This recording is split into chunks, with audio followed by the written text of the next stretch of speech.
de pierre, une rumeur pénétrante sous le poing du roulage, un frisson aussi. Par quoi s'ébroue la note blanche dans le souvenir d'être, dans le souvenir d'avoir été une nuit d'hiver en un autre voyage, le long des plaines lointaines où s'efforce le givre.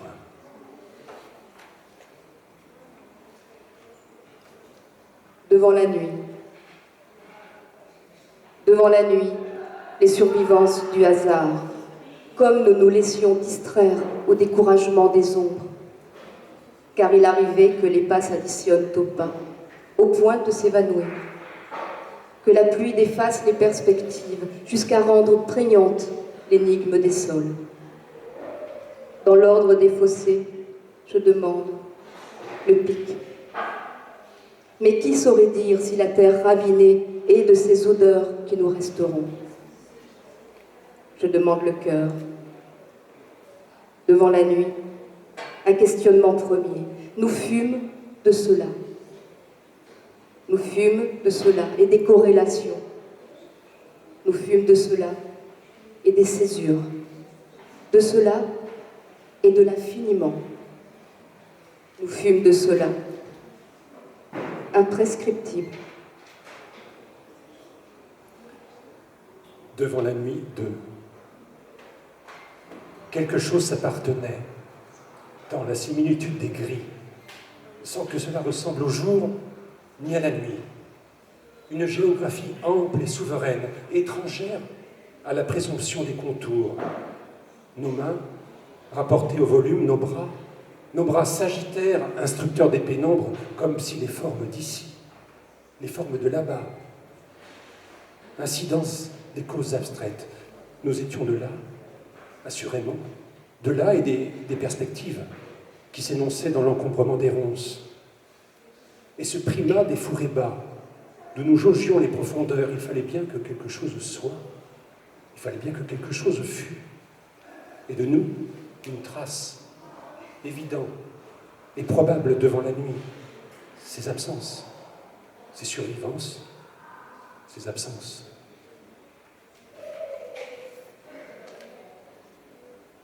Césure. De ceci dérivé. Le possible empêchement des choses. Le monde ne nous a pas été refusé. Il s'est coupé de nous. Voilà la sanction des herbes vacantes et leur désordre de silence.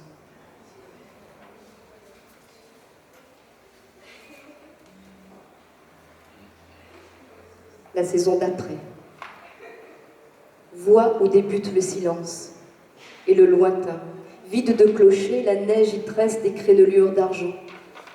Voix, avant que la blancheur ne les dérase dans son azur d'infini. Il se dit qu'on y trouve des liqueurs. Parfois qu'on brase le contact des vieilles souches et des mousses vierges. Parfois. Ces traces en reviennent. Dans la lassitude des congères, elles sont lourdes de foulées, sans horizon. Peut-être est-ce ainsi que s'éprouve la présence. Te rappelles-tu les feux follets doutes que nous faisions naître dans le remous des marées? Mais nous sommes désormais à l'oubli, nous sommes à la distance. Ceci est la neige. Souviens-t'en, nous la proclamerons jusqu'à la saison d'après.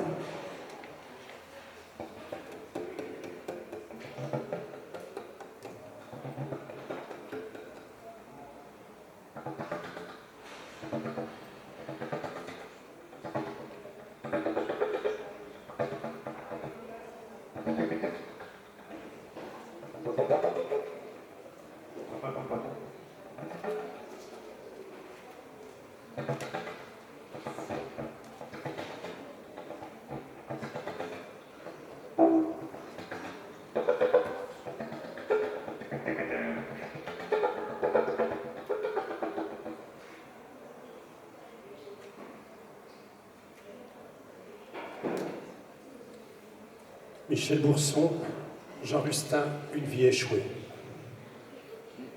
Propos de Jean Rustin. Qu'est-ce que je peins? Une espèce de monde clos comme ça, une espèce de paradis ou d'enfer où je me retrouve tout à fait comme dans la réalité. La réalité, c'est quelque chose de très difficile à supporter, je trouve. Une absence d'univers, peut-être. Un univers tellement vide, tellement... presque un espace abstrait, presque. Tout en étant parfaitement réel, mais il ne s'y passe rien. C'est une espèce de prison.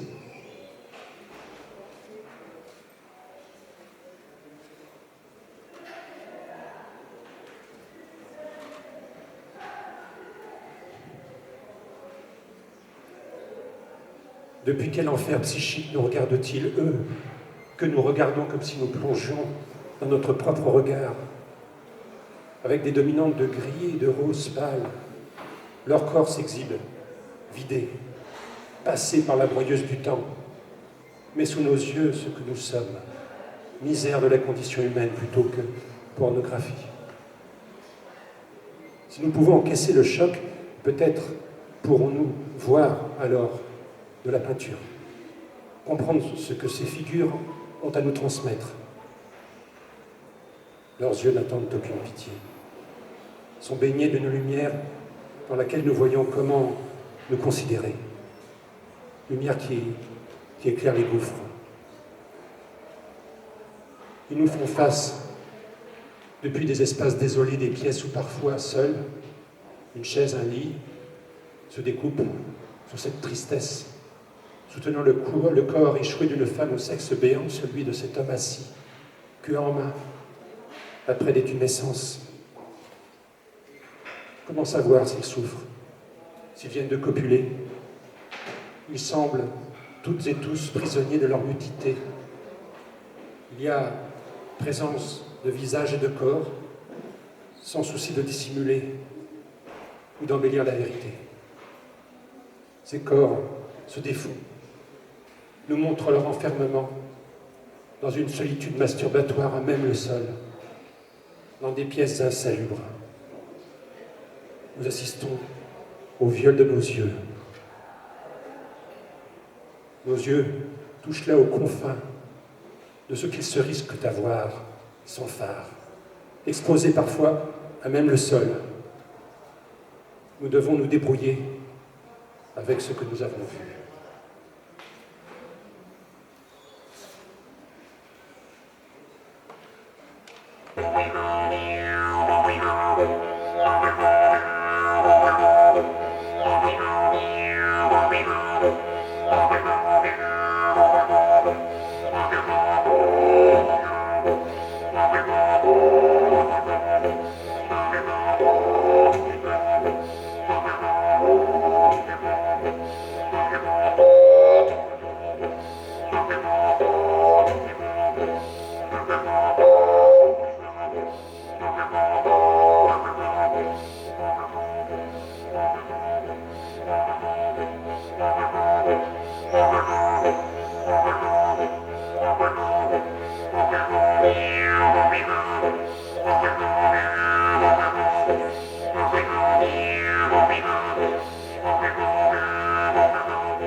Bernard Sauzet, par inadvertance.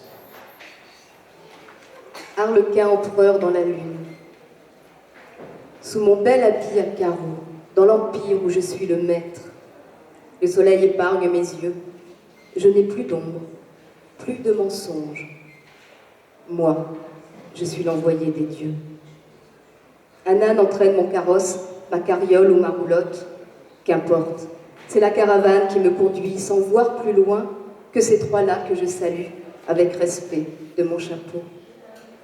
Que font-ils là devant ma soif ou la couleur de mes pétales, devant moi qui vis dans les songes, qui laisse m'envahir le souffle, la fraîcheur, le tressaillement des feuilles jaillit de mon rêve. Lumière vive, ombre mortelle, non, je ne veux pas d'autre empire que ce recoin d'astre lunaire où je marche d'un pas tranquille, loin de vous, Pierrot, Colombine, Pantalone, Pulcinella, Scaramuccia, où j'avance sur un chemin, sans horloge, sans fondrière.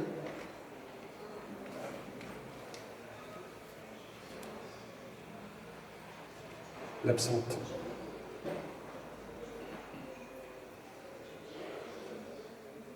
Éveille-toi, regarde-moi errer dans ces nuages, dissimulés dans le fond de tes yeux.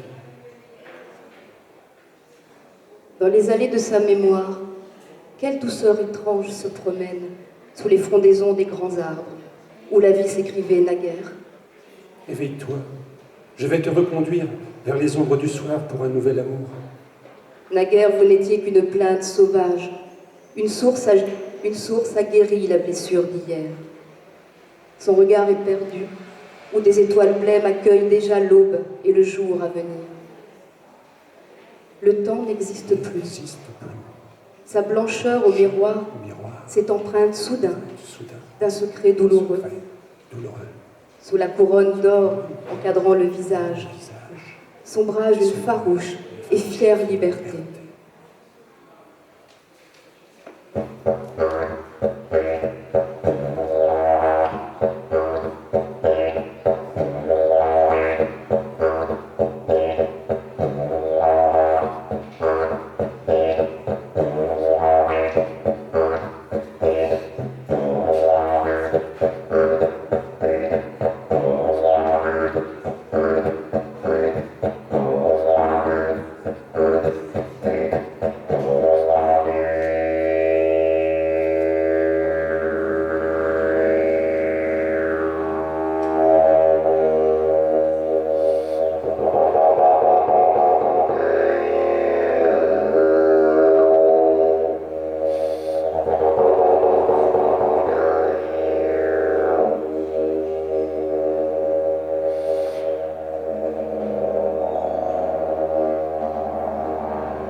Bernard Sauzet à nouveau, l'autre et la nuit. Toit bleu. Le ciel de l'océan. La blancheur de ces vagues qui perdent leur couleur et gardent le soleil. L'ocre et le bleu sous les nuages verts. L'été force l'entrée horizontale